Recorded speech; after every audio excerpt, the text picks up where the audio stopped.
Apple released yet another iPhone, and I had to dig very deep to find if there was anything new at all. It seemed like another calculated move by Apple where they think, just because I am a loyal customer, I will eat up anything served to me. It's almost the same design as the previous iPhone 15, which looked like iPhone 14, iPhone 13, iPhone 12, iPhone 11. Apple proved yet again that iPhones are now nothing less than a global status symbol. While it's good for me to have that status symbol, but that's not everything I'm looking for. Over the last 8 years, there's literally 10% innovation that took place. Apple continues relying on the fact that since smartphones are very essential today, no matter how much they screw up, I'm still addicted to the Apple experience and will always prefer to buy iPhone. I don't blame them, it's partly true. As an Apple user, I have found incredibly hard to use Android phones. The interface is not the same. For me, the iPhone interface is much easier. Not saying Android is difficult, but as all people, I'm just not looking to learn a completely new interface and disrupt my life. Jobs started the revolution in smartphone, and the reason why millions of Apple fans like me got addicted was the fact that Jobs understood us. He had a great attention to detail, and he redefined what a smartphone experience should look like. He was the only person who visioned that an iPod, a phone, and an internet communicator could all be combined into one single device. At a time when phone makers like Nokia were just repeating the same old stuff, iPhone came in with a fresh perspective on what was actually possible. Whether it was their crystal-clear Retina display, free FaceTime calling, or the App Store that built a digital playground, they were the undisputed leader of innovation. But that was until they stopped leading. As the years went by, innovation slowed down. New iPhone releases felt like minor upgrades. Apple started to have incremental improvements instead of groundbreaking features. Cameras were made better, processors made faster, but the rest pretty much the same. Apple started price hikes to increase revenue. Apple, which was an affordable innovation for many, but now has just become a luxury at whopping prices of over $1,000. I mean, take a look at the latest iPhone 16. There is very little new or improved.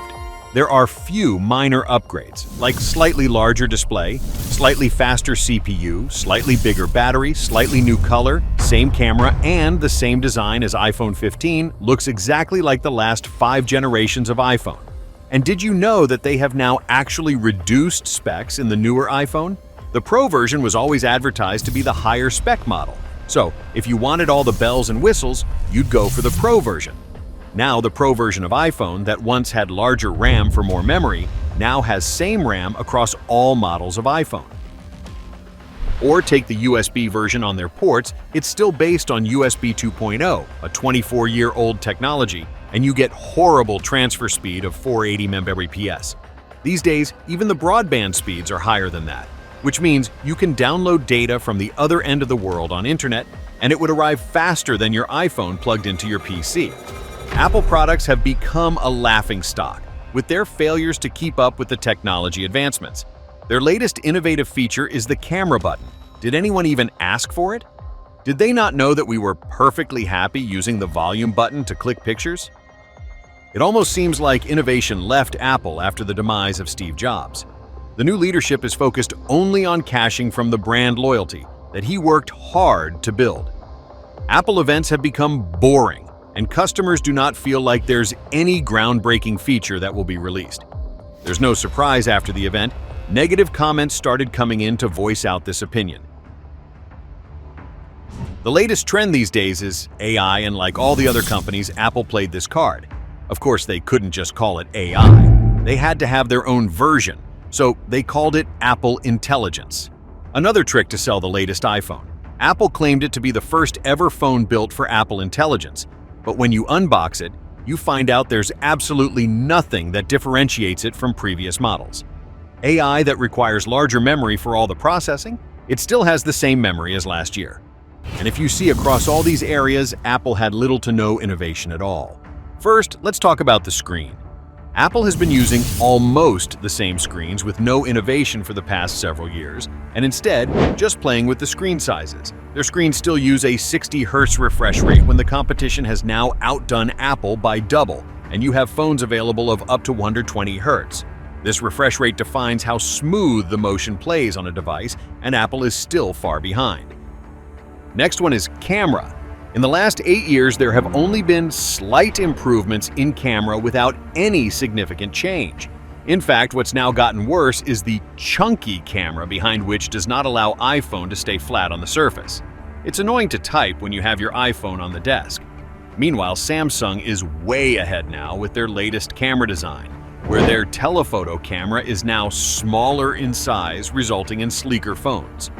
They have even reduced the bump in the back camera, which would help it to stay even on flat surfaces. Now let's talk battery, a place where Apple has managed to cheat majority of their customers. Why has it been so hard for such big companies to have removable batteries in smartphones? Let me tell you, it's not the ability, but in fact they purposely made the batteries to have shorter because they know that's the only consumable parts in iPhone that will lose its capacity with time.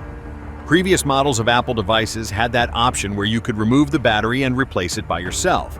But that's where the cunning minds at Apple realized that if the battery could be renewed, nobody might buy the iPhone at a higher price.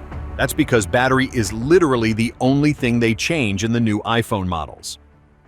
Talking now about accessories, oh man, Apple loves to remove things from their devices, giving some or the other excuses. Apple has continuously removed parts and accessories from their devices and charged extra to earn more revenue from it. I used to love the headphone jack on my iPhone, and it made easy for me to plug in any headphone to listen to music. Now you need to buy adapter for it. I mean, why? Why would you do something like that and take convenience out?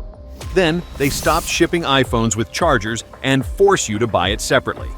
In the end, they decided to remove the headphones altogether. Apple capitalized on every opportunity to earn more revenue from their loyal customers while giving absolutely no innovation in the last couple of years. Let's talk about value for money. Apple started price hikes to increase revenue.